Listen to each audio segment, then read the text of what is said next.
నేను ఇక్కడ ఎమ్మెల్యే చేశాను, రెండోసారి ఎమ్మెల్యే చేసి మంత్రి చేశాను, రాష్ట్రానికి మంత్రి చేశాను, ప్రతి ఫైలు కూడా క్లియర్ చేశాను. నువ్వు చదువున్న అజ్ఞానుడు, నేను చదువున్న మేధావాన్ని. నేను అందుకే ఇన్ని పదవులు చేసుకుంటూ వచ్చాను.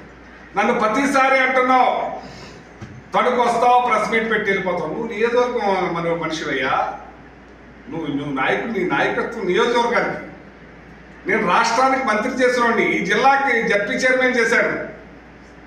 నేను ఇవాళ కోఆర్డినేటర్ని, ఉమ్మడి ప్రకాశం జిల్లాలో 15 నియోజకవర్గాల కోఆర్డినేటర్. నేను నీకు నాకు పోలిక, నేను రాష్ట్రం అంతా తిరగాలి, నువ్వు ఈ నియోజకవర్గానికే పరిమితం. ముందు నన్ను తిరగనిచ్చేదేంటి? నీ స్థాయి ఏదా అని, రాష్ట్ర స్థాయి నాది. మీరు అట్ల గురించి మాట్లాడండి, అందరూ చూస్తున్నారు. మీరు ఇవాళ మిమ్మల్ని ప్రతి ఒక్కళ్ళు కూడా ఆలోచిస్తున్నారు. ఇంకా మీరు చేస్తారని చూస్తున్నారు, ఇంకా మీరు అందిస్తారని చూస్తున్నారు. మీరు ఈ రోజున ప్రజల దగ్గరికి వెళ్ళే పరిస్థితుల్లో మీరు ఉన్నారు. రండి, మేము వెళ్తాం, ప్రతి గడపకి వెళ్తాం. మీరు కూడా రండి, గడపకి మీ పక్క నుంచి మీరు రండి. మమ్మల్ని ఏమంటారు, మిమ్మల్ని ఏమంటారు చూద్దరికి.